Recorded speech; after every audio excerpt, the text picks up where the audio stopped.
우리 하나님 말씀 보도록 하겠습니다. 신약 성경입니다. 빌립보서 1장 27절부터 30절입니다. 빌립보서 1장 27절부터 30절까지의 말씀을 우리 다 같이 함께 봉독하겠습니다. 다 같이요. 오직 너희는 그리스도 복음에 합당하게 생활하라. 이는 내가 너희를 가보나 떠나 있으나 너희가 일심으로 서서 한 뜻으로 복음의 신앙을 위하여 협력하는 것과 아무 일에든지 대적하는 자를 인하여 두려워하지 아니하는 이 일을 듣고자 함이라. 이것이 저희에게는 멸망의 빈거요 너희에게는 구원의 빈거니 이는 하나님께로부터 난 것이니라. 그리스도를 위하여 너희에게 은혜를 주신 것은 다만 그를 믿을 뿐 아니라 또한 그를 위하여 고난도 받게 하심이라. 너희에게도 같은 싸움이 있으니 너희가 내 안에서 본 바요 이제도 내 안에서 듣는 바니라. 아멘. 이 시간 복음과 함께 살게 하소서, 복음과 함께 살게 하소서라는 제목 가지고 말씀 증거하겠습니다. 지난 주일에는 성령의 도움으로 살게 하소서라고 말씀을 전했는데요. 사실 그 메시지의 중심에는 사도 바울의 삶의 중심, 그의 삶의 가치가 녹아져 있었던 것이지요.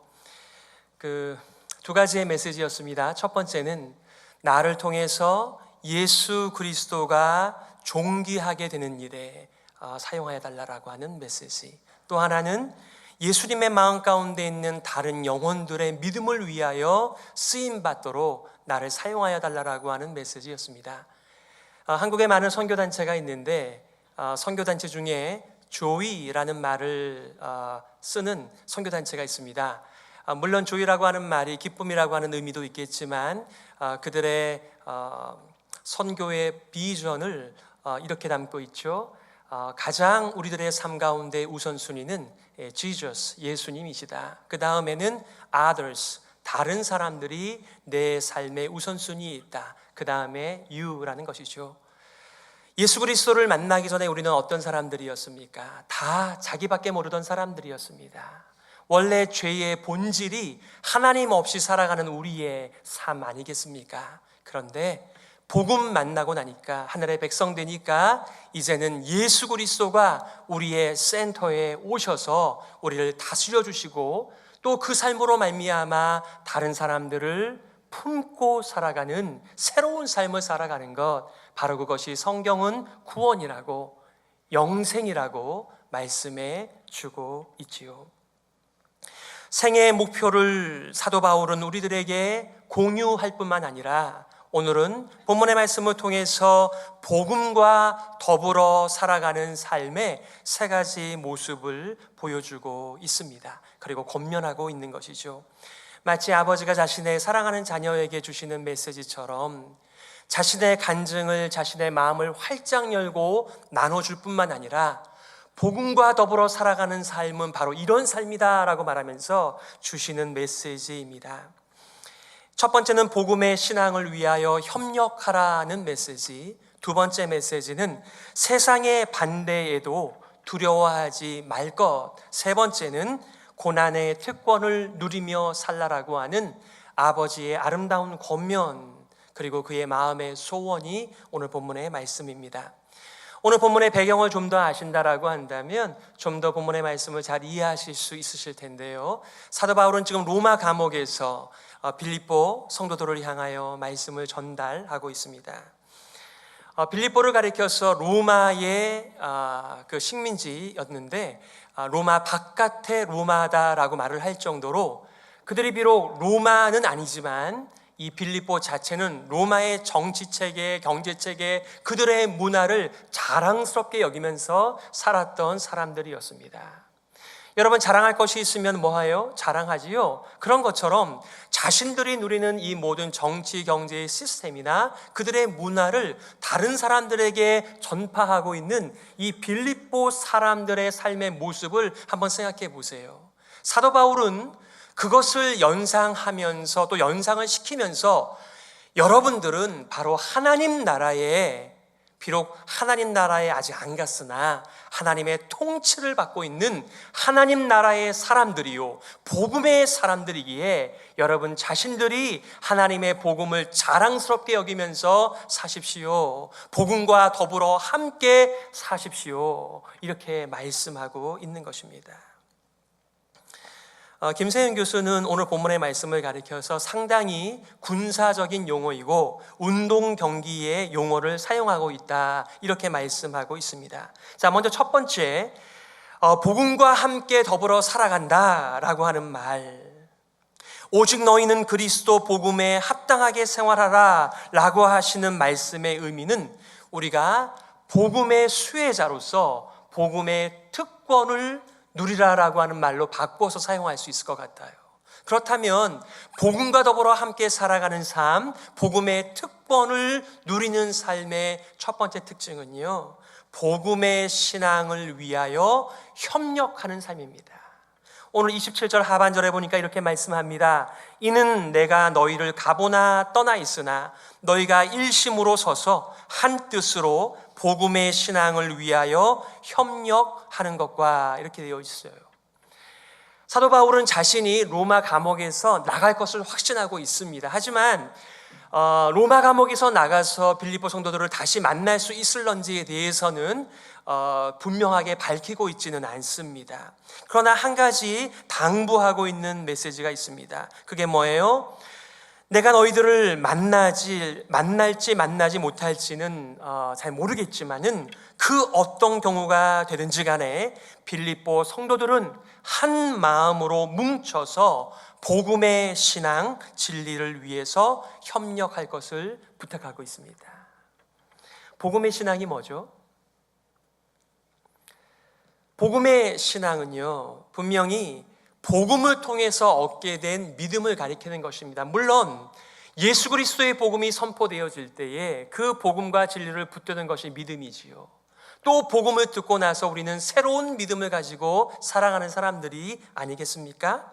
그러므로 복음의 신앙이라고 하는 것은 복음 때문에 생긴 신앙을 가리켜서, 즉 우리 교회의, 우리 기독교의 진리를 가리키는 것입니다. 진리가 우리들에게 점점점 새롭게 다가오고 점점 강화되면서 우리는 진리를 세워가는 일로 부르심을 입었는데, 바로 진리를 세우는 일, 복음을 세워가는 일, 그 일을 위하여 협력하라, 이렇게 말하는 것입니다. 우리 조금 전에도 사도신경으로 신앙 고백을 하였습니다. 워낙 우리들에게 익숙하니까 그냥 줄줄줄 처음부터 끝까지 다 외울 수 있겠으나, 저와 여러분들이 좀 더 의식하면서 내가 믿는 바, 우리가 믿는 바, 우리가 계속해서 세워나가야 할 복음의 체계가 무엇인지를 고백하는 것입니다. 무엇인가요?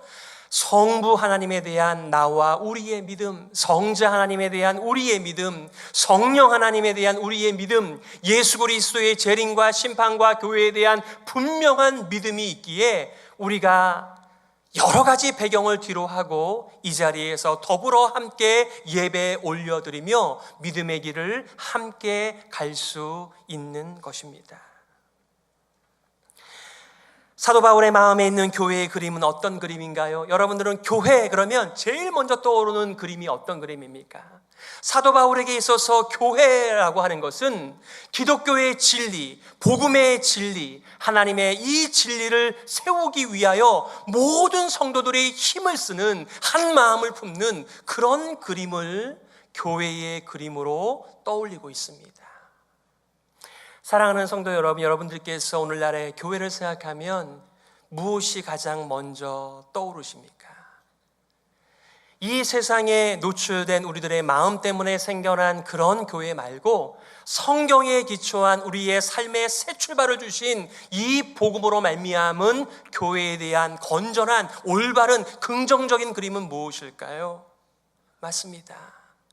이 세상에는 진리가 없지만 하나님의 복음 안에 있는 진리를 통하여, 그 진리를 통하여 구원받은 성도들이 그 진리를 가치 있게 여기면서 돌보면서 서로의 힘을 모으면서 그 하나님의 진리를 붙들고 세워가는 모습, 바로 그것이 성도의 진정한 교제요, 성도를 향한, 바로 교회를 향한 하나님의 부르심인 줄 믿습니다.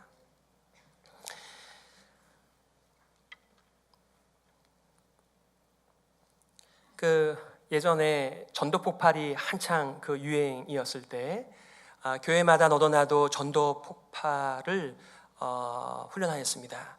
근데 제가 여러분들에게 말씀드리고 싶은 것은 전도 폭발이 아니고요, 전도 폭발입니다. 그래서 어떤 분들은 이 복음을 전할 때 이 폭발이 일어난다, 사람들을 폭발하려고, 그렇게 폭발시키려고 이렇게 접근하시는 분들이 많은데요, 그게 아니라 이 복음이 전파되는 것이 기하급수적으로 전파된다, 이렇게 해서 이 전도 폭발이라고 하는 말을 사용하게 된 것이죠. 이 전도 폭발을 우리가 훈련하게 되면, 제가 훈련받을 때는 16주였는데 나중에는 13주로 줄게 되었습니다만 똑같은 메시지를 다룹니다. 바로 그들의 일반 생활과 그들의 교회 생활, 그들의 종교적인 배경들을 묻고 진단 질문을 던지죠. 그리고 복음이 되는 은혜와 인간과 하나님과 그리스도와 믿음의 5가지의 메시지를 전달을 합니다. 그리고 나서 그분이 예수님을 영접하게 되면은 즉석 양육을 하고 교회에 출석할 것을 약속하지요.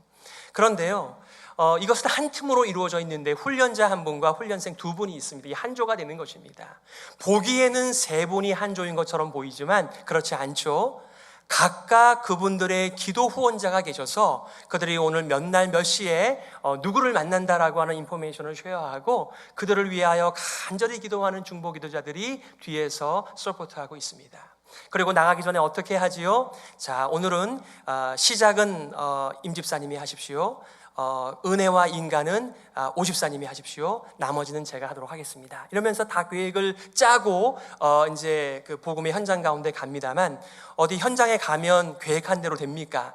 아주 예상하지 못한 일들이 벌어지면서 분명히 가기 전까지는 다 암송하고 훈련도 열심히 했는데 상황의 변화 때문에 말을 시작하지도 못할 때 어떻게 합니까? 이 훈련자께서 여유를 가지고 계획과는 상관없이 복음을 차근차근하게 전달해 주시죠. 무엇입니까? 복음을 세워가는 일에 협력하는 것입니다.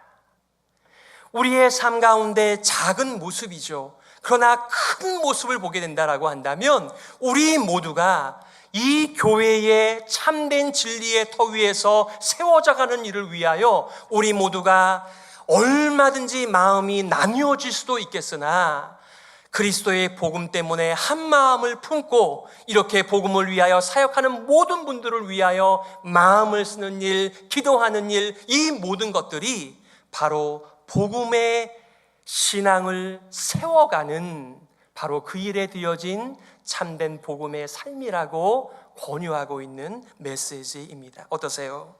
여러분들께서는 기독교 진리를 세우기 위하여 협력하는 분들이십니까? 그렇다면 여러분들은요, 복음을 위하여 살아가는 것이 틀림없습니다. 운동 경기도요, 힘을 모으지 않으면 절대로 승리할 수 없습니다. 작년에 시카고 컵스가 108년 만에 월드시리즈 우승할 때 여러분 굉장히 좋으셨죠? 기쁘셨죠? 야구 몇 명이 합니까? 몰라도 됩니다. 9명이 합니다. 물론 엔트리에는 더 많은 사람들이 있어서 이 선수들을 바꿔가면서 경기를 치르지만 기본적으로는 9명과 9명이 이 경기를 하는 것입니다. 포지션이 다 달라요. 그들의 배경이 다 다릅니다. 하지만 한 가지 목적, 팀의 승리를 위하여 전적으로 자신들을 바쳤기 때문에 승리를 할 수 있는 것이지요. 하다못해 동네 축구를 하더라도요, 힘을 쏟고 한 마음을 모으지 않으면 승리를 할 수 없습니다. 우리의 삶 가운데 사람의 생명을 살리는 이 복음의 진리를 세워가는 일에 우리가 일심으로 한 마음을 다하는 삶, 바로 복음을 위한 협력의 삶이야말로 복음과 더불어 살아가는 삶인 줄 믿습니다. 두 번째는요, 복음과 더불어 함께 산다라고 하는 것은요, 복음을 대적하거나 복음을 가볍게 여기거나 복음에 대하여 관심 없는 이 세상의 반대에 두려워하지 않는 삶입니다. 28절입니다. 아무 일에든지 대적하는 자를 인하여 두려워하지 아니하는 이 일을 듣고자 함이라. 사도 바울이 빌립보 교회를 통해서 듣고 싶은 것 있었는데 그게 뭐라고요? 그들의 복음을 전파하는 일, 복음을 위하여 협력하면서 세상에 대하여 두려워하지 않는다라고 하는 그들의 진실되고 참된 복음의 삶을 듣고 싶었다, 이렇게 말을 하고 있습니다. 물론 오늘 본문의 말씀에서는요, 빌립보 성도들을 대적하고 핍박하는 사람들이 누구인지 나와 있지는 않습니다. 로마 사람들인지 유대인들인지 아니면 빌립보에 있는 그 이웃들인지 잘 모르겠습니다만은 분명히 복음이 세워지고 전파되는 일에 조롱하고 핍박하고 대적하는 사람들이 있었다. 엔티 크리스천리티, 그런 사람들이 있었다는 것이죠. 이 일 앞에 예수 그리스도의 복음을 통해 천국 시민으로 살아가는 너희는 그리스도 때문에, 복음 때문에, 진리를 세우는 일 때문에 찾아오는 온갖 종류의 두려움에서 벗어나라. 마음을 든든히 하라. 위축되지 말라. 담대하라. 마음을 잡으라. 이 말씀을 두 번째, 복음과 더불어 살아가는 삶의 특징으로 말씀하고 있는 것입니다. 성도들께서 조롱과 반대와 불이익 앞에서 두려워하지 않을 때 그것은 두 가지의 증거를 보여줍니다. 오늘날 잘 사용하지 않는 빙거라는 말은 증거라는 말입니다. 무엇을 드러내는 것이죠. 첫 번째는요, 만약에 복음을 전하고 있는데 그것을 조롱하거나 가볍게 여기거나 핍박하는 사람들이 있다면 그 사람들은 나는 멸망받을 사람들입니다. 나는 복음과 상관이 없는 사람입니다. 나는 하나님을 모르는 사람입니다. 라고 하는 것을 증거하고 있다, 이렇게 말씀하죠. 사실 그 말씀이 포인트가 아니라 이 하나님의 복음을 세우기 위하여 힘쓰고 애쓰고 협력하는 사람들에게 있어서 그것이 무슨 의미가 되겠는가, 그 말씀을 하고 싶은 거예요. 하나님의 백성에게는 구원의 확실한 증거가 된다라고 말합니다. 우리가 복음을 위하여 증거할 때, 복음을 증거할 때 받는 여러 가지 모양의 조롱과 반대와 불이익들이 있다라고 한다면 그것이 무엇을 우리들에게 증거해 주는 것입니까? 나는 복음과 상관 있는 사람이다. 나는 하나님과 관계가 있는 사람이다. 나는 복음과 더불어 함께 살아간다라고 하는 구원의 확신과 영생의 확신을 우리의 삶의 현장에서 누릴 수 있다는 것을 말하는 것입니다. 이 복음을 전파하게 되면요, 사람들이 그 복음의 반응에 따라서 그리스도인이 됩니다. 그러면 우리가 그 이제 막 갓 태어난 성도를 향하여 그다음 마음에 품고 있는 것이 무엇입니까? 마치 어린아이가 태어나면 젖을 잘 먹고 또 숨도 잘 쉬면서 또 운동을 하면서 점점 양육받고 제대로 된 삶을 살아가는 것처럼 우리도 그것을 바라는 것이 아닙니까? 제일 먼저 바라는 것은 그에게 찾아온 영생, 구원에 대한 확신 속에 살아가도록 돕습니다. 하지만 오해는 하지 마십시오. 구원의 확신이 있어야 구원을 받는 건 아니에요. 구원의 확신이 구원의 조건은 아니지만 자신에게 구원이 있다, 영생이 있다라고 하는 것을 알지 못한 채 살아가면 참된 기쁨을 누릴 수가 없습니다. 나 같은 암흑 가운데 거하던 자가 하나님의 영생, 빛 가운데의 삶을 살게 된 것은 날마다 기쁨의 근원이 됩니다. 그런데 내가 구원을 받았는지 안 받았는지, 영생을 받았는지 안 받았는지 나의 삶 속에서 계속해서 확신보다는 의심이 찾아온다라고 한다면 분명히 그분의 불안한 삶 속에서 기쁨이 있을 리가 없겠죠.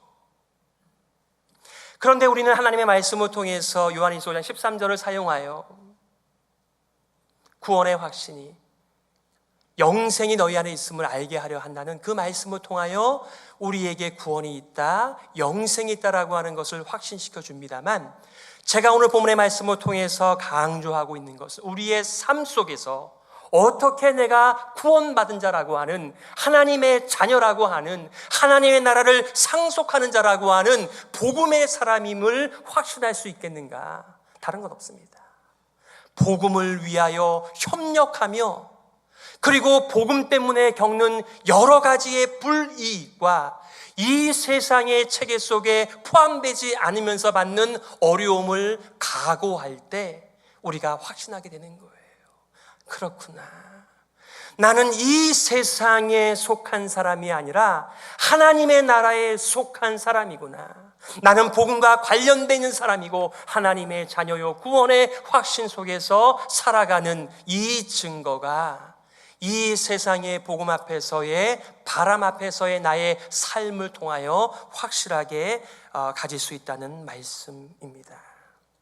우리 헤브론 교회는 평신도를 깨운다를 통하여 제자 훈련을 한 경험이 있으시더군요. 아마 제대로 훈련을 받으셨다라고 한다면 제자 훈련 필독서인 윌리엄 페이의 두려움 없이 전하라라고 하는 책을 읽으셨을 것입니다. 이분은요 1987년에 예수님을 만났는데 그 이후로 2만 5천 명 이상 되는 사람들에게 개인적으로 복음을 전파해서 유명해진 분입니다. 근데 이분이요 예수님을 만나기 전에도 다국적 기업의 CEO로서 모든 것을 가지고 있었던 사람이었습니다. 그가 예수님을 만나기 전에 예수 믿는 사람들, 복음을 전하는 사람들을 어떻게 봤는지 한번 글을 좀 읽어드리죠. 나는 세상 사람들이 성공이라고 말하는 모든 것을 가졌다고 생각했다.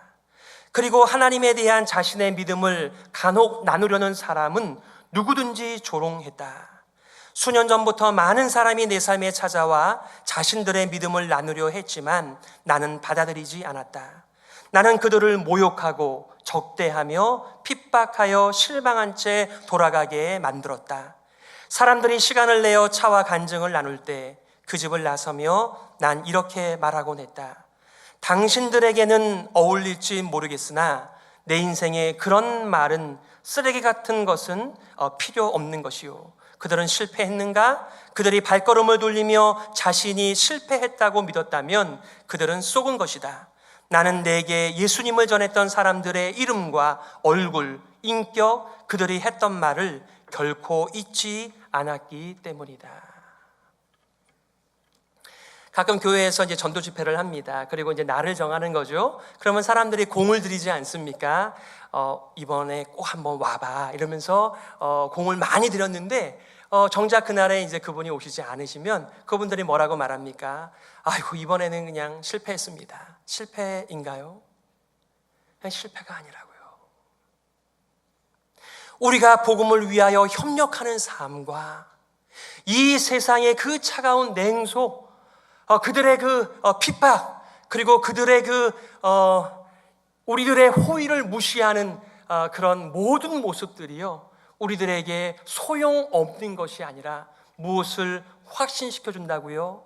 내가 복음의 사람이라고 하는, 내가 하나님의 자녀라고 하는, 내가 구원받은 사람이라고 하는 것을 증거하는 증거가 되기에 우리는 그런 것들을 두려워하지 않는 삶의 근거와 준거를 가지고 살아가는 것입니다. 바로 이것이 복음과 더불어 살아가는 삶, 복음을 위하여 살아가는 삶, 하늘에 속한 자의 삶이겠죠. 세 번째, 복음과 더불어 살아간다라고 하는 것은요 고난의 특권을 누리는 삶이라고 말합니다. 29절입니다. 그리스도를 위하여 너희에게 은혜를 주신 것은 다만 그를 믿을 뿐 아니라 또한 그를 위하여 고난도 받게 하심이라. 아멘.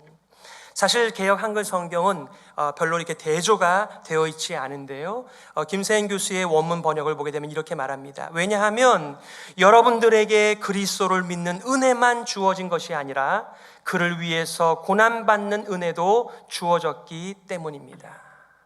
사도 바울은 두 가지 성격의 은혜를 말하고 있어요. 첫 번째는 우리가 잘 아는 은혜입니다. 우리 은혜 얼마나 좋아합니까? 주여 오늘도 은혜를 베풀어 주시옵소서. 내가 오늘 은혜 받았습니다. 우리가 은혜를 굉장히 좋아하는데 오늘 사도 바울은 두 가지의 은혜를 말하고 있습니다. 첫 번째는 그리스도를 믿는 은혜가 있다 이렇게 말합니다. 에베소서 2장 8절과 9절이죠. 너희가 그 은혜를 인하여 믿음으로 말미암아 구원을 얻었나니 이것이 너희에게서 난 것이 아니요 하나님의 선물이라. 행위에서 난 것이 아니니 이는 누구든지 자랑치 못하게 함이니라고 하였습니다. 우리는 믿음도 하나님의 주신 은혜임을 알게 됩니다. 근데 한 가지 더 은혜가 있습니다. 바로 그리스도를 위하여 받는 고난의 은혜라고 말하였습니다. 그리스도를 위하는 삶 때문에 찾아오는 온갖 종류의 안팎의 고난은요, 다 우리들에게 은혜라고 말하고 있는 것입니다. 천국 시민으로 살아간다는 것, 예수 그리스도를 구세주와 주님으로 모셔드리는 특권인 동시에 고난의 특권도 함께 주어졌다는 것을 알고 믿고 살아가는 삶, 바로 그것이 복음과 더불어 살아가는 삶인 것입니다. 바울은 빌립보 성도들이 현재 당하는 고난이든지 앞으로 다가올 고난이든지 그리스도를 위해 고난당하는 것이 바로 은혜요 특권이라고 하는 것을 알기 원했습니다. 많은 사람들이 믿음만 은혜라고 알지만 그것도 은혜이지만 그리스도를 위하여 내가 포기해야 할 그 많은 것들, 또 그리스도를 위하기 때문에 협력하면서 겪는 수많은 어려움들, 그 모든 것들이 바로 은혜라고 성경은 말하고 있는 것입니다. 사도 바울은 그리스도를 위해 고난받는 빌립보 성도들과 자기 자신이 한 배를 타고 있고 같은 싸움 가운데 있다라고 하는 것을 상기시켜주고 있습니다. 그러면서 격려하는 것이죠. 30절, 너희에게도 같은 싸움이 있으니 너희가 내 안에서 본 바요 이제도 내 안에서 듣는 바니라. 빌립보 성도들이 고난을 받을 때 그들의 영적 아버지 사도 바울도 로마에서 동일한 고난, 무슨 고난이요? 바로 예수 그리스도의 복음 때문에 겪는 고난 말입니다.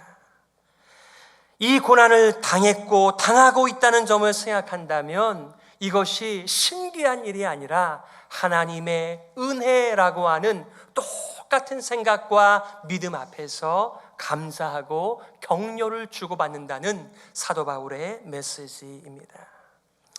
오늘날은요, 나름대로 믿는 종교 생활의 위험을 주의해야만 합니다.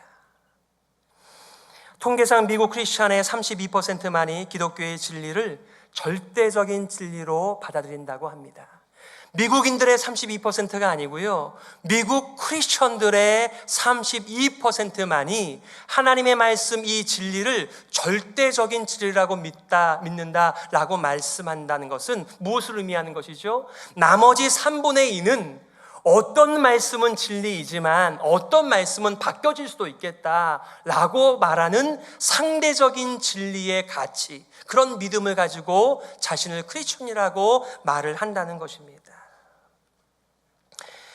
스스로 만든 하나님이라고 하는 책을 쓴 한나 로전이라고 하는 분이 이런 말을 인용한 적이 있습니다. 그 여성의 이름은 조앤이었는데요, 조앤이 이런 얘기를 꺼내는 거예요.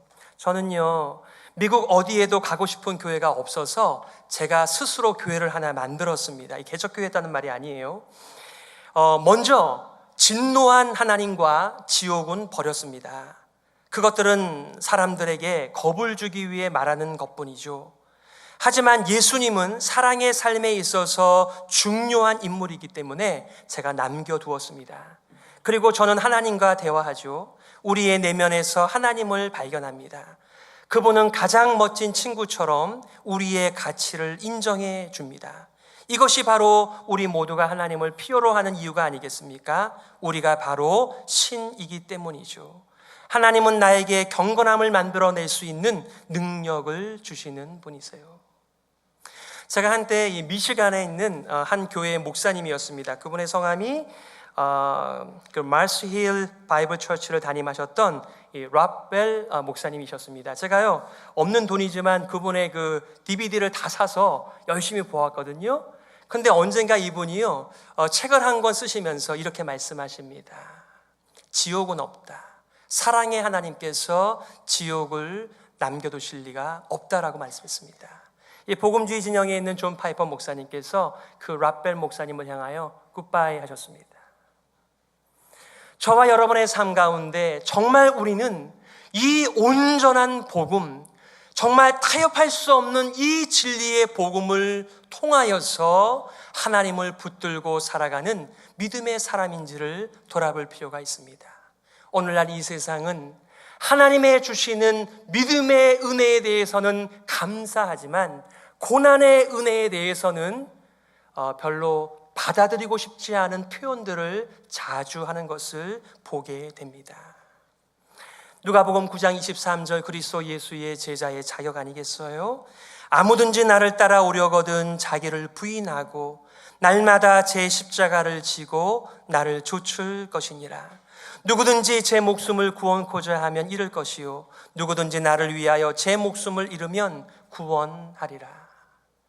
세상의 바람도 힘들지만 정말 그리스도 예수의 복음을 위하여 살아가려고 할 때 가장 먼저 지독하게 부딪히는 것이 내 자신이라고 하는 것을 여러분들도 잘 아실 거예요.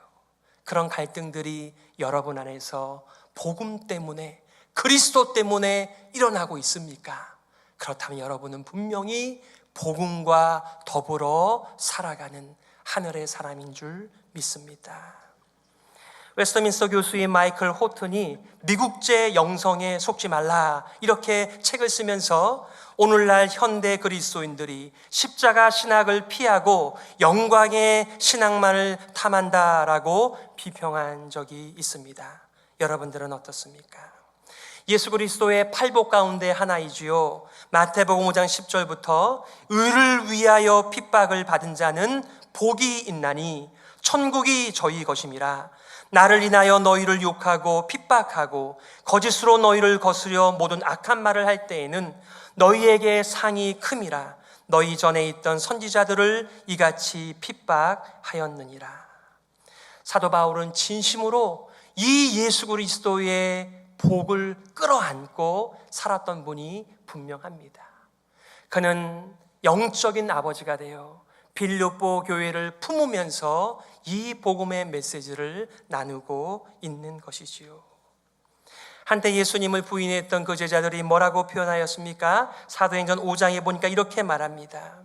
사도들은 그 이름 예수 그리스도를 위하여 능욕, 모욕받는 일에 합당한 자로 여기심을 기뻐하면서 공회 앞을 떠나니라. 그들은 그리스도를 위한 고난을 하나의 특권으로 명예로 이해하며 살았던 것입니다.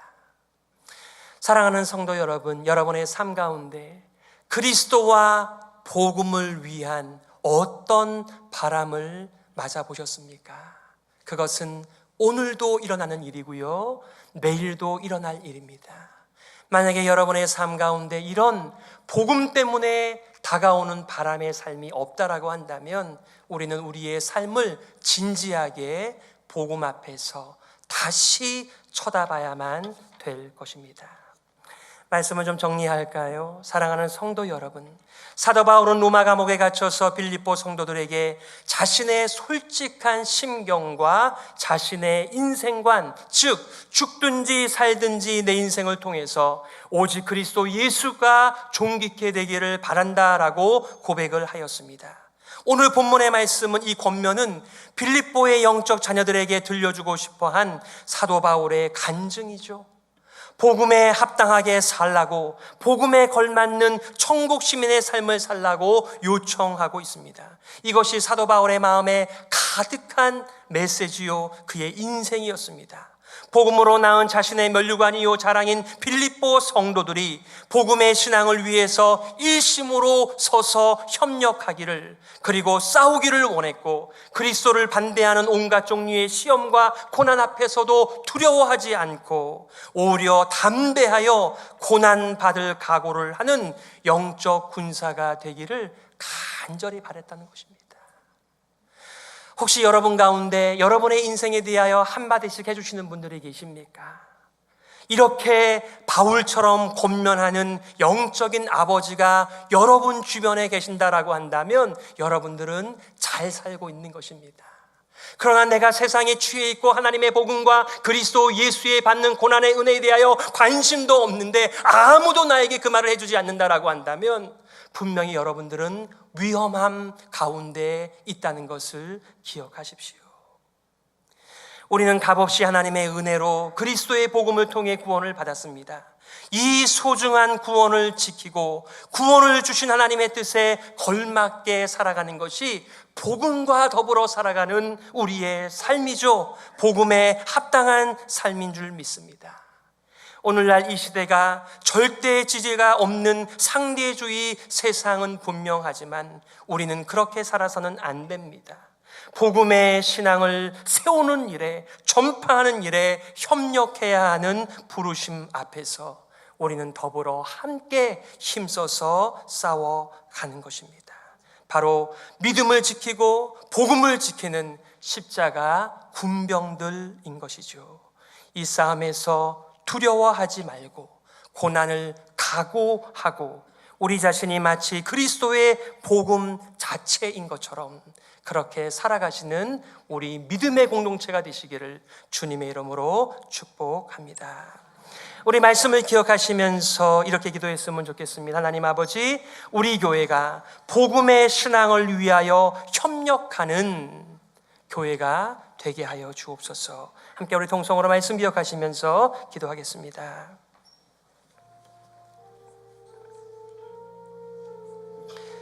주여 감사합니다.